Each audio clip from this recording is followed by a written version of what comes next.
Então, congregação amada do Senhor, hoje a gente vai falar sobre um assunto que talvez esteja fora de moda. Diante de alguns olhos, pode ser que sim, mas diante da palavra de Deus, ainda podemos sentir vergonha. Vou pedir para você assistir o vídeo até o fim e veja que a Bíblia legitima este sentimento. Não é, não é pecado sentir vergonha, né? Bom, vamos lá a ver o que é vergonha. Existem vários tipos, mas eu aqui vou falar apenas sobre 3 tipos. É o sentimento de vergonha, que vem daquele que a gente expõe nossa intimidade física. O sentimento de vergonha quando somos expostos por um erro diante do olhar do outro. E o sentimento de vergonha que está intimamente ligado a ideais e valores relativos à honra. Então, esse sentimento que eu quero focar nessa reflexão de hoje. Então, vamos lá, né? Por que eu acho que eu preciso saber disso? Porque eu creio que a vergonha não caiu de moda. Ainda é lícito sentir vergonha. Ela é a expressão de um sentimento humano que Deus mesmo criou. Então, não é vergonha eu sentir vergonha, né? E por que a gente precisa saber disso? Porque ao compreendermos que a vergonha é um sentimento lícito, nós podemos senti-lo sem ter vergonha. Podemos ser proativos em relação àquilo que não é correto, àquilo que não é justo, àquilo que não demonstra honra. Como assim? É a gente fazer alguma coisa em relação a isso. Bom, então vamos começar pelo primeiro tipo, né, que eu falei, que é a vergonha de expor sua intimidade física. Antes, o homem não sentia vontade, assim, ele não sentia vergonha ao estar nu. Está lá em Gênesis 2:25, que diz assim: E ambos estavam nus, o homem e sua mulher, e não se envergonharam. Mas hoje é diferente. Muitos de nós sentimos vergonha de sermos expostos assim. E isso vem há muito tempo. Inclusive, essa exposição do nosso corpo é até um meio de subjugação, né? Me fez lembrar que todos os judeus eram despidos antes de entrar na câmara de gás. Então, é uma forma de humilhação, de expor, né? Então, eu vou contar aqui um caso pessoal. Em 81, eu e minha amiga Sara, nós estávamos em Madrid, na Espanha, e fomos para uma casa de estudante. E aí, qual que não foi a minha surpresa ao verificar que o banheiro era coletivo. Ele era coletivo e misto. Então, eu morri de vergonha quando eu fui tomar banho e estava lá um rapaz. A gente ficou chocada e aí esperamos o moço sair para depois entrar. Então, uma vergonha. E olha que eu era bem mais jovem, né? Em 1981. E aí, muitos anos depois, em 2018, eu tinha resolvido a estudar de novo, então eu fazia ciências socioambientais na UFMG. E um professor de antropologia falava que a gente devia ter os banheiros coletivos mistos. Aí eu perguntei para ele, mas uai, professor, eu não tenho direito de ter vergonha? Vergonha de me expor num banheiro público, coletivo, misto? Ele ficou sem resposta. Mas eu acho que eu tenho o direito de ter vergonha de expor meu corpo. É um direito que eu tenho. Eu acho que ele não deve ser tirado, não. Aí é o segundo, vamos ao segundo tipo, né, de vergonha aqui que a gente vai tratar, é quando a gente está exposto a um erro diante do olhar do outro. Então, você tem duas opções, ou você simplesmente fica com vergonha e não se expõe mais, nunca mais fala sobre o assunto, nunca mais toca, ou então você pode pensar, não, qual é o certo?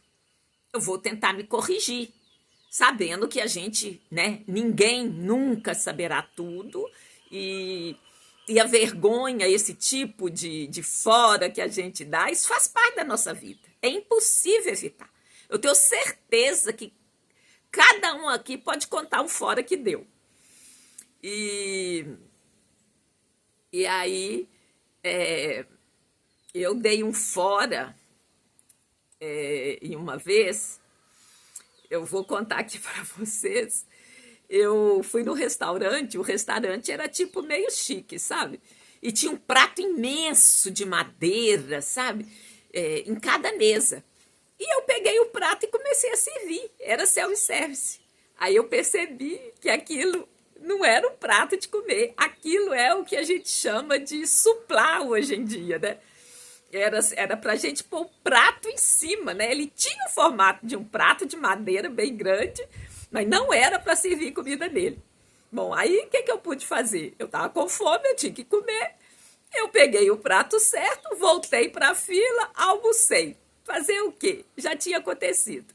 Então, esse tipo de erro é muito comum. Eu acho que todo mundo já passou por um fora. Uns mais, outros menos.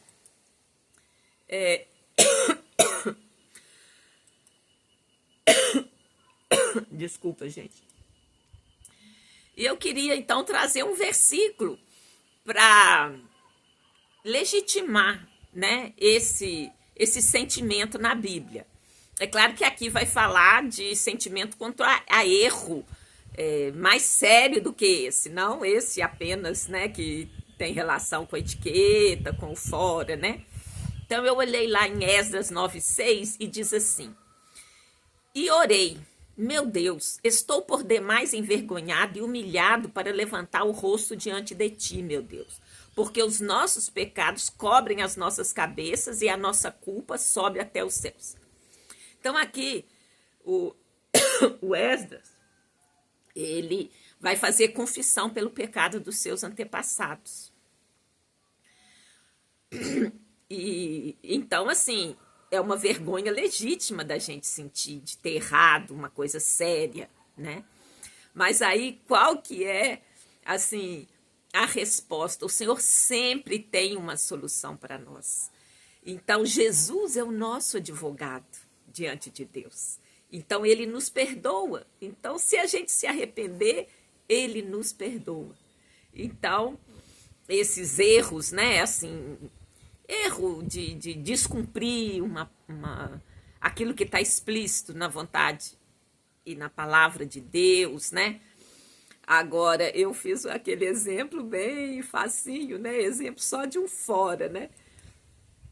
Então, falamos desses dois exemplos. Um que é a vergonha de se expor seu corpo diante do outro. O outro é a vergonha de se expor errando diante do outro.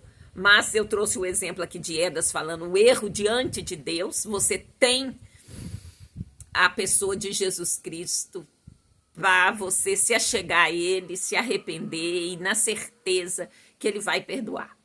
E o terceiro sentimento de vergonha é aquele que está intimamente ligado a ideais e valores relacionados à honra.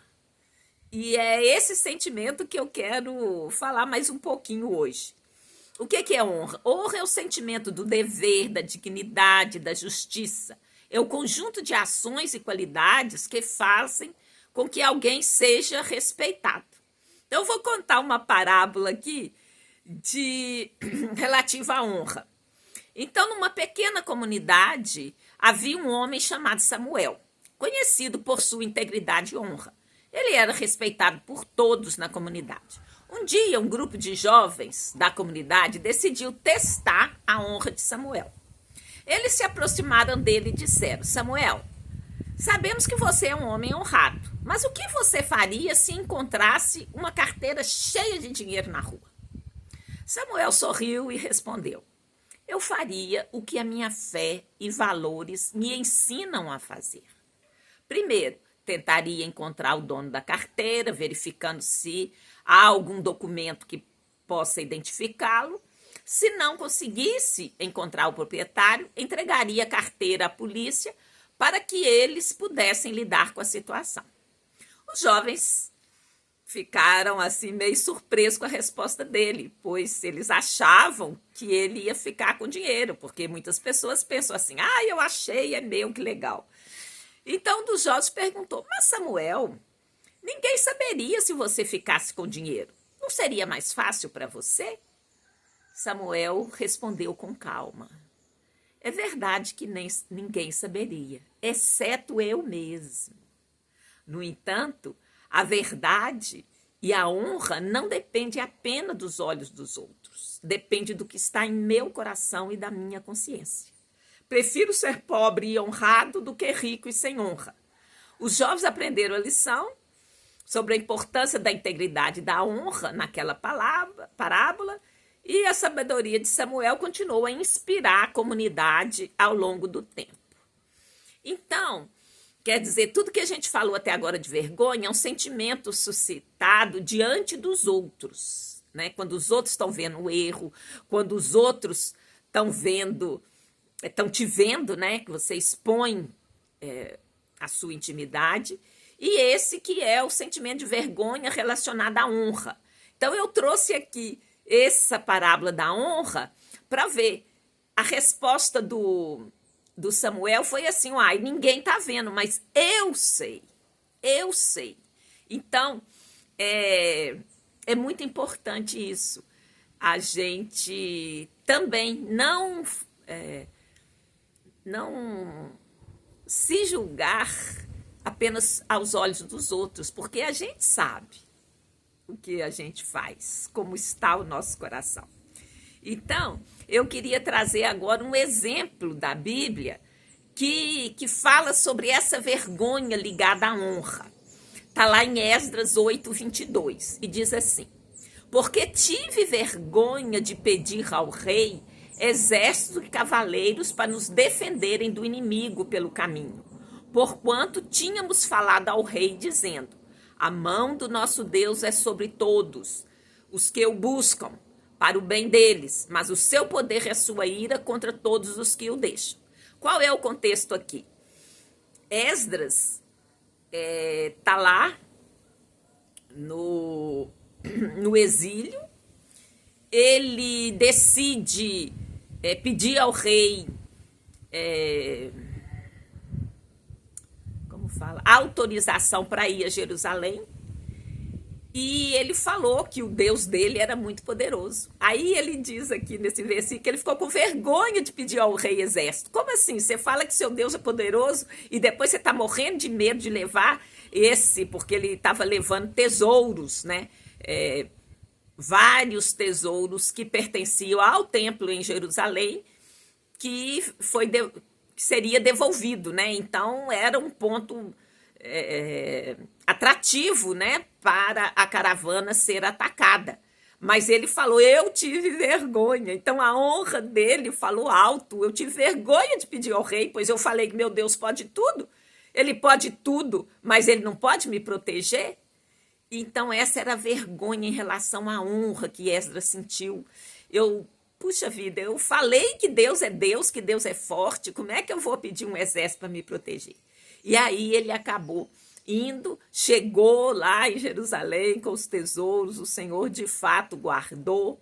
Isso não quer dizer que a gente não vai ser prudente, né, com os conselhos. Não vou andar meia-noite no meio de uma favela super perigosa.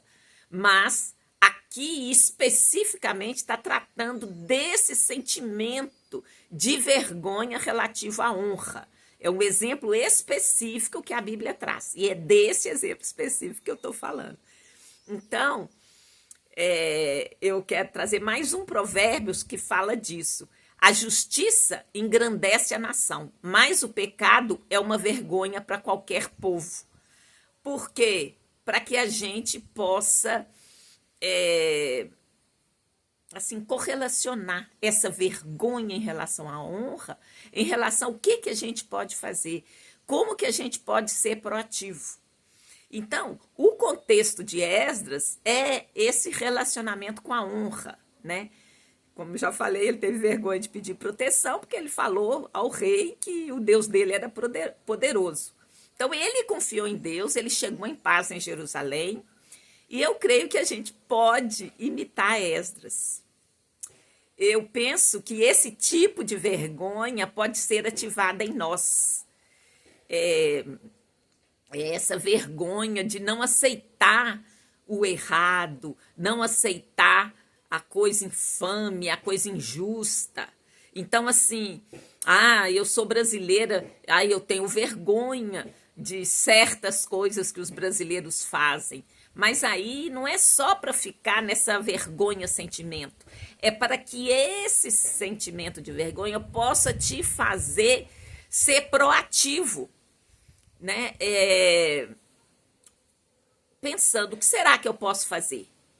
Tem alguma situação que eu posso mudar? Ou vou ficar só chorando, que vergonha de ser brasileiro, e daí não proponho nada, não faço nada? Então, eu vou ser específica agora sobre algumas atitudes que eu quero trazer. Mas você pode generalizar. Em vez de pensar nessa proposta que eu vou falar agora para vocês, você pode pensar no seu meio. Você pode pensar o que eu posso fazer para diminuir a divisão entre as pessoas. Vamos, né? Você pode listar pelo menos 3 coisas que você pode fazer. E essa minha proposta não é exatamente minha, nem propriamente minha. Eu ouvi em uma reunião de pessoas que creem em Deus, num dia que foi convocado para toda a igreja brasileira, chamado Dia Solene. Isso aconteceu dia 23 de setembro de 2023, em São Paulo. Foi no sábado anterior, né? O sábado da semana passada, sem ser ontem. Nesse dia, nós ficamos por 12 horas orando, jejuando, ouvindo a palavra, louvando a Deus, em favor da unidade da igreja brasileira, especificamente. Então, toda essa questão da vergonha é para lançar essa necessidade de fazermos alguma coisa, de não simplesmente sentir e se acomodar. Nós vamos ter vergonha de cooperar para a divisão das igrejas. É o tema específico que eu vou trazer aqui, mas como eu já disse, você pode pensar em alguma coisa proativa que você pode fazer em relação às pessoas em geral. Então, quais atitudes a gente pode tomar para não cooperar com a divisão entre as igrejas? Porque, na verdade, é uma vergonha. Porque está escrito que o mundo saberá que Jesus existe pelo amor demonstrado uns para com os outros. E, infelizmente, a gente ainda vê muita falta de amor. Então, o que, objetivamente falando, eu vou trazer aqui de proposta que eu ouvi lá nesse dia solene? Então, primeira coisa, em vez de começar nós vamos orar pelos pastores e líderes que nós conhecemos, ou pessoalmente, ou de ouvir falar, ou pelo YouTube, ou pessoas que você segue. Se for possível, visite esses pastores, esses líderes. Vamos procurar saber quais as dores, quais as dificuldades. Não sei se vocês sabem, mas existe um risco aumentado de pastores e líderes de ter a saúde comprometida. Então, é duro dizer, mas né, há um índice elevado de depressão, até de suicídio no meio dos líderes. Então, o que nós podemos fazer? Vamos orar por eles, vamos visitar se for possível, vamos colaborar com a obra deles. Às vezes você está num lugar e você sabe que tem um projeto de uma igreja. Será que você não pode fazer alguma coisa? Quem sabe? Em vez de criar seu próprio projeto, quem sabe você pode colaborar com projetos existentes. E outra coisa que é a mais fácil de todas, porque não depende de ninguém, é parar de falar mal. dos pastores e da liderança. Isso não quer dizer que você vai aceitar tudo que é feito em nome da igreja, porque infelizmente, né, há problemas em todas elas, como há problemas em qualquer organização. Isso não é prerrogativa da igreja. Qualquer organização tem problema. Então, nós vamos perseverar na doutrina dos apóstolos. Como é que eu sei qual que é a doutrina dos apóstolos? É o que está na Bíblia. Então, a gente vai buscar aquilo que é essencial. Eu vou buscar unidade. Eu vou procurar saber o que há de comum. E não me ater aos detalhes, porque os detalhes dividem. Eu vou reconciliar com quem com quem eu tenha brigado ou me desentendido. E não vou deixar os irmãos para trás. Por quê? Às vezes você fala assim, todo mundo está errado, eu estou certo. E você sai correndo na frente. Na verdade, Jesus, quando ele vier buscar a sua igreja, ele vai buscar a igreja. Ele não vai buscar os ungidos, os iluminados. Ele vai buscar a igreja dele. Quem é a igreja dele? É aqueles que o receberam como Senhor e Salvador e que creem nele, né? E creem no que está escrito na Bíblia. Então, vamos lá caminhando para a conclusão. Nós vimos que podemos sentir vários tipos de vergonha. Vimos que podemos continuar a ter alguns sentimentos de vergonha. Isso não é pecado, não denigre a nossa imagem. Vimos que devemos ativar em nós o tipo de vergonha relacionado com a honra. Por que eu estou fazendo essa conexão? Porque às vezes a gente assim sente aquela indignação. Não, meu Deus, que triste, que chato que isso está assim. Mas não só ficar sentida, mas pensando o que eu posso fazer. Tem alguma coisa que eu posso mudar? Aquela vergonha que nos motiva a fazer algo para a situação não continuar como está. Então, eu quero que seja ativada essa vergonha em nós, a vergonha conectada com a honra. Ela é uma vergonha proativa. Vimos que podemos tomar algumas atitudes, especialmente contra a divisão da igreja. Então, eu quero repetir aqui um versículo de Esdras, bem pausadamente.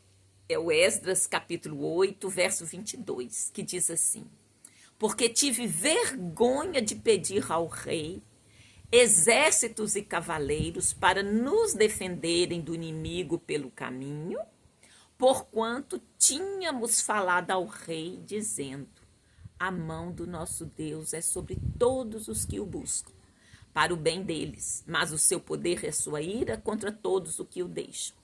Então veja aqui que ele fez uma oração coletiva, ele não só falou em nome dele, ele falou em nome do povo dele.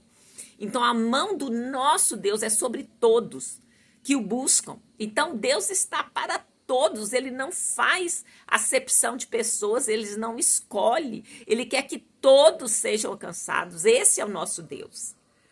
Então, essa reflexão sobre vergonha é para nos motivar a procurar fazer algo para alterar a situação.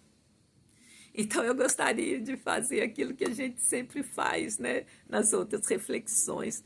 Vamos repetir após mim e você, né, pode repetir essa repetição em outra oportunidade. Então, vamos dizer assim: eu agradeço a Deus pelo privilégio de estar vivo. Vou prestar atenção à palavra de Deus, procurando conhecê-la. Vou sentir vergonha daquilo que está contrário à palavra de Deus. Vou confiar no Espírito Santo de Deus, que é meu ajudador, e me fará lembrar de tudo o que ele tem dito através da palavra. Vou ser proativa nas situações ao meu redor. Vou buscar a concordância, não a divisão. Não vou falar mal das pessoas ao meu redor. Em nome de Jesus. Amém. E eu quero orar agora por você. Senhor meu Deus, eu oro para que cada um venha receber Jesus como seu amigo.